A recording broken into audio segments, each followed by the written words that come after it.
Крива река Посиве 10 дена е затруена со олово, цијанид, арсен, фосфор и други тешки метали.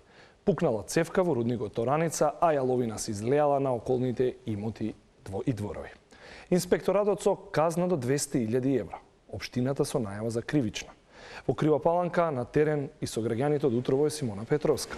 Симона, со кои информации располагаш досега и дали може да ги проследиме снимките кои ги направивте утрово?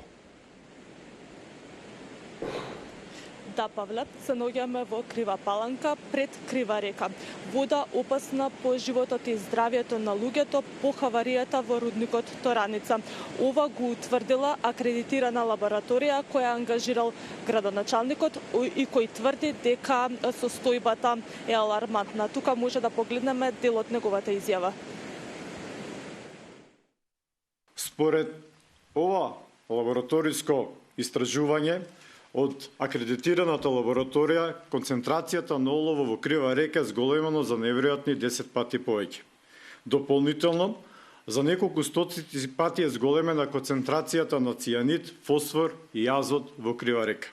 Како резултат на ова загадување на Крива река, од страна на концесионерот на рудникот Тораница, загрозен е животот и здравието на луѓето по текот на реката Тораница и Крива река, но загрозена е и флората и фауната од водотекот.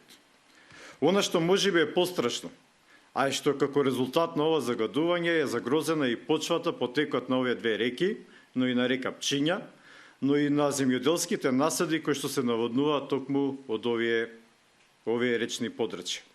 Во ризик е ставен и сточниот фонд.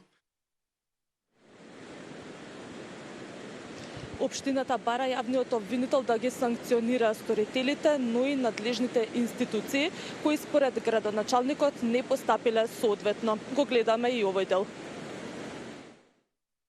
Го повикуваме јавниот обвинител итно да преземе мерки за санкционирање на сторителот на ова загадување, тоа согласно член 218 од Кривичниот законник, кој што предвидува затворска казна од 4 до 10 години за оној кој што со непридружување на прописите за заштита на животната средина ќе го загади воздухот, почвата, водата, водната површина или водотек во поголем обем или на пошироко подрачје.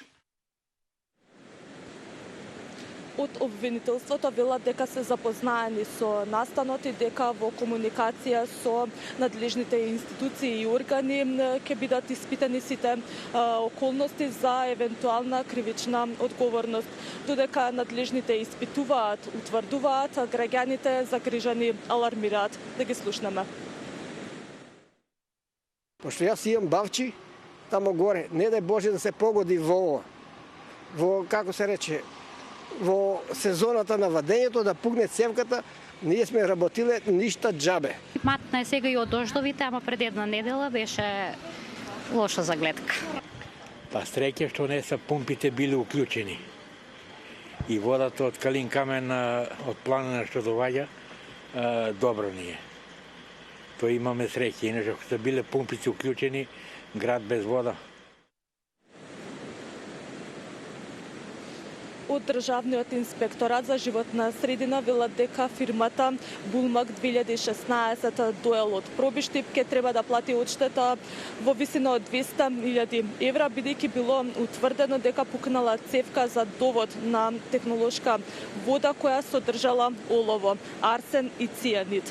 Отпадната вода се слеала во Крива река, пошто водата во реката добила сива боја. Исто така е издадено и решение со кое се задолжува Булмак 2016 да направат проценка од страна на надворешни стручни лица во определен рок од 90 дена, дали има штета и во колкави размери, пошто ќе се знае дали ќе има и кривична одговорност. Концесионерот на Тораница во 2021 година имаат платено 90.000 евра казна, во 2022 година 90.000 евра и сега е поведена постапка од 180 до 200.000 евра прекршок до комисијата при Министерството за животна средина и просторно планирање. Ние пред околу 2 часа бевме до рудникот Тораница по одговори. Обезбедувањето телефонски разговараше со надлежните служби да ги побара и да им пренесе дека ги бараме за изјава, но ни кажа дека го известиле дека ќе добиеме одговор писмено. Иако веднаш поставивме прашање на нивниот официјален мејл, до ова линковско вклучување не добивме одговор. Павле? Симона, ти благодарам за јавувањето. Те очекувам и во наредното издание со уште повеќе информации за еколошката катастрофа со која Крива Паланка и околните населени места се соочуваат во изминатите 2 седмици.